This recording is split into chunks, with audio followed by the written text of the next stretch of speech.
Bonjour, aujourd'hui on se retrouve pour une vidéo sur Mi 812, donc le nouvel OS de Xiaomi qui commence à déployer donc sur les téléphones Xiaomi et Redmi. Et on va donc pouvoir le découvrir sur le Mi 10, donc le téléphone que j'ai en test actuellement, dont la vidéo test sera donc présente sur la chaîne, je pense, d'ici fin de semaine. Voilà, allez hop, direction le smartphone. On attaque tout de suite dans le vif du sujet. Première grosse nouveauté, ça va être ceci.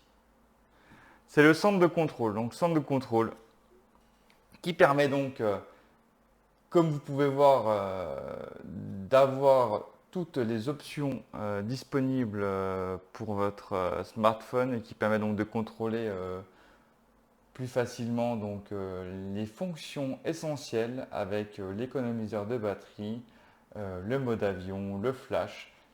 Comme vous pouvez remarquer, ça s'est beaucoup inspiré donc d'une certaine marque américaine dont je ne citerai pas le nom. Mais bon, on pourrait dire que c'est une marque à la pomme. Donc voilà, ça reste pour moi très fluide, enfin très sympathique comme menu, très simpliste et visuellement très joli. Donc rien de plus là-dessus, hein. On peut choisir l'autonomie, la luminosité. Pour moi, ça sera toujours automatique. Donc voilà. Alors à savoir que si vous êtes réfractaire à ce style de centre de contrôle, Xiaomi a prévu le coup en nous donc donnant la possibilité, c'est pas là, j'ai perdu, la possibilité donc de passer sur le centre de notification donc normal, donc celui-ci. Mais bon, on reste donc du coup sur un centre de l'ancienne génération. Direction des paramètres, on va faire vite fait le tour des menus. Donc à propos du téléphone, donc vous voyez tout de suite que ça a changé au niveau du design, c'est beaucoup plus simple, beaucoup plus clair. Donc on va retrouver donc la version 2008, donc moi je suis sur 12.0.1 en version stable. On a donc le nom de l'appareil Mi 10, le stockage donc 128 Go, la version 2008, version Android 10.0 et grosse nouveauté, sauvegarder, restaurer et réinitialisation des paramètres d'usine se retrouvent ici dès le départ. Fini d'aller chercher dans les sous-menus tout en bas, là tout de suite, hop, vous avez tout de suite les options les plus importantes. Donc ça, très bon point pour Xiaomi et sur Mi 8 12. Donc là, après, on a mise à jour, donc pas de grosse nouveauté, l'application, état de sécurité, le Wi-Fi, voilà, hein. Donc moi, je suis sur double Wi-Fi parce que c'est le Mi 10, donc on peut avoir le dual Wi-Fi. Ensuite, le Bluetooth, point d'accès mobile, donc ça tout le monde connaît, ce qui permet donc de mettre son téléphone comme routeur ou comme modem internet, permettant ainsi de pouvoir connecter plusieurs autres appareils sur le Wi-Fi du smartphone. Connexion et partage, c'est ça. Ensuite, là, c'est toujours affiché écran de verrouillage. Alors là, c'est spécifique aux écrans AMOLED. Donc ça s'appelle le Always on Display qui permet donc d'avoir en tout temps, donc lorsque l'écran est en veille, donc l'heure et les notifications. Donc là sur le Mi 10, on peut donc prendre l'option de toujours afficher ou pas. Afficher les éléments, moi c'est de 7h à 1h. Le style, on peut choisir entre plusieurs styles différents d'horloge. Ensuite, quand une notification arrive, on peut avoir une petite animation sympathique sur l'écran.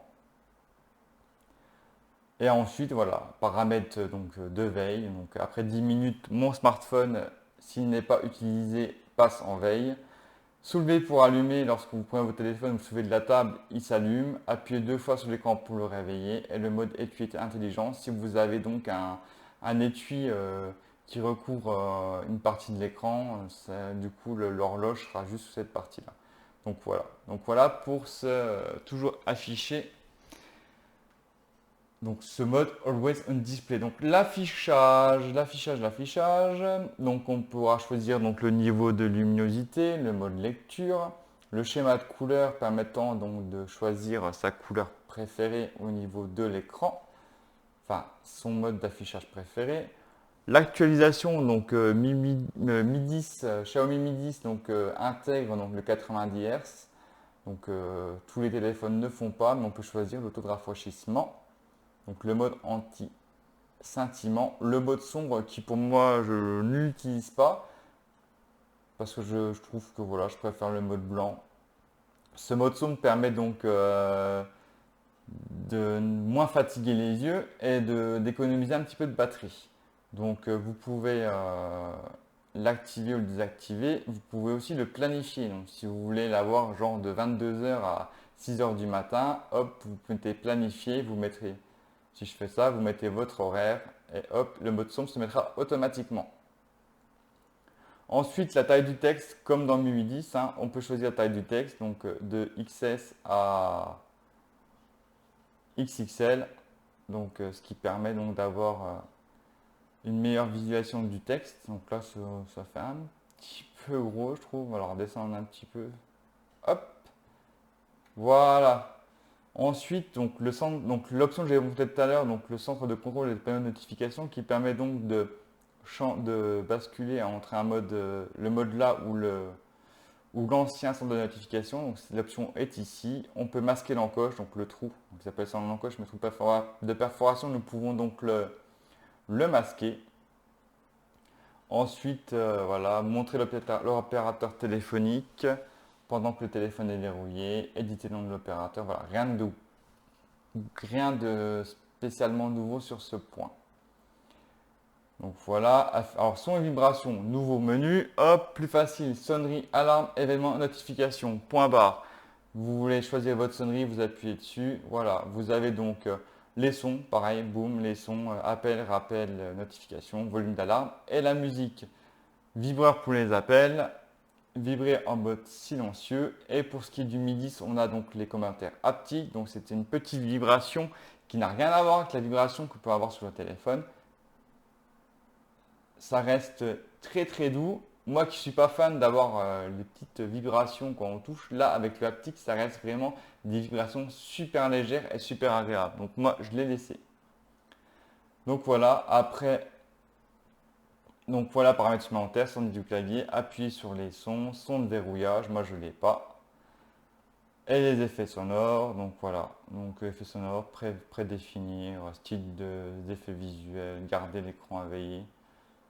Enfin voilà, ça reste du très simple.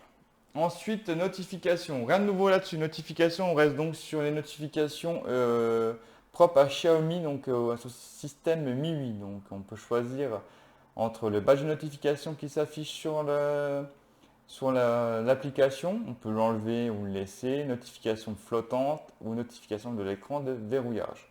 Donc là, rien d'exceptionnel par rapport à MIUI 11. Écran d'accueil, toujours pareil, pas de changement, on reste sur quelque chose d'assez simple, je ne vais pas m'éterniser là-dessus.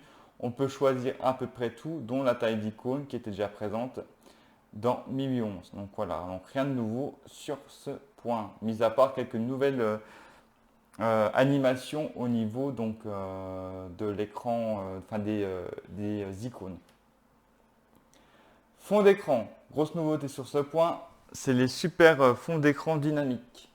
On aura le choix entre donc, la planète Terre, donc des écrans qui vont donc s'animer pendant la journée. Hop, moi je trouve ça super beau. Et vous avez le choix aussi avec Mars. Donc voilà. Donc suivant l'heure de la journée, le fond d'écran donc dynamique va changer. Moi je trouve ça vachement immersif et très très peu énergivore. Hein. Ensuite, les thèmes, donc ça n'a pas changé. Hein. La boutique de thèmes reste la même que sur MIUI 11. Donc toujours pareil, beaucoup de thèmes, beaucoup de fonds d'écran, beaucoup d'icônes. Donc là-dessus, vous avez largement le choix de pouvoir personnaliser votre smartphone comme vous le voulez. Mode pas sécurité, je zappe, ça reste la même chose. Batterie et performance, petite nouveauté là-dessus aussi, voilà. Donc nouveau look, beaucoup plus simple. Là, il me reste 50% de batterie, soit 20 heures et 42 minutes. Si je mets l'économiseur de batterie, j'ai 31 heures. Si je mets l'Ultra, je suis à 191 heures, sachant que l'économiseur de batterie Ultra reste très restrictif sur l'utilisation du smartphone. Donc on va se cantonner à messages, appels, point barre. Donc voilà. Et on peut aussi avoir les statistiques d'utilisation de la batterie. Voilà, voilà pour ce qui est donc de la batterie. Donc applications, c'est les applications. Bien-être numérique, contrôle parental, rien de nouveau, ça n'a pas changé. Fonctionnalité spéciale, donc on va se retrouver, la nouveauté, ça va être la fenêtre flottante. Lorsqu'une notification arrivera en haut de votre écran, il suffira donc de slider vers le bas. Celle-ci va donc apparaître devant votre application en fond. Si vous êtes sur Facebook, vous recevez une notification Messenger ou Snapchat. Vous pourrez ainsi avoir une petite fenêtre qui vous montrera le contenu de la notification que vous pourrez déplacer sur l'écran sans ainsi fermer votre page Facebook. Donc c'est assez sympa, vous pouvez la réduire et la mettre sur un côté. Moi je trouve ça cette petite fonctionnalité vraiment sympathique qui reste très pratique. Donc voilà, après les fonctionnalités, Game Turbo, tout ça qu'on connaît déjà dans les anciennes versions de MIUI, après compte Mi, Google, confidentialité, localisation, voilà, on reste quand même sur des choses déjà connues. Donc voilà, donc je pense qu'on a fait un tour rapide sur MIUI 12 sans non plus avoir énormément de grosses nouveautés. On va dire que l'OS arrive à maturité. Xiaomi a vraiment bien bossé sur le design et sur la facilité d'utilisation qui permettra à n'importe quel utilisateur de se retrouver facilement sur cet OS. Même si les anciennes versions étaient déjà très simples, celles-ci, ils l'ont encore plus optimisé. Donc voilà, on se retrouve tout de suite pour la conclusion. La vidéo se termine. N'hésitez pas à laisser un petit pouce bleu, à vous abonner à la chaîne. Donc voilà, MIUI 12 restera pour moi un excellent et un très bon système d'exploitation. En plus, donc, Xiaomi a vraiment misé sur le design et la facilité d'utilisation de cet OS. Donc on se dit à très vite pour une nouvelle vidéo sur Fundroid. Portez-vous bien, à bientôt.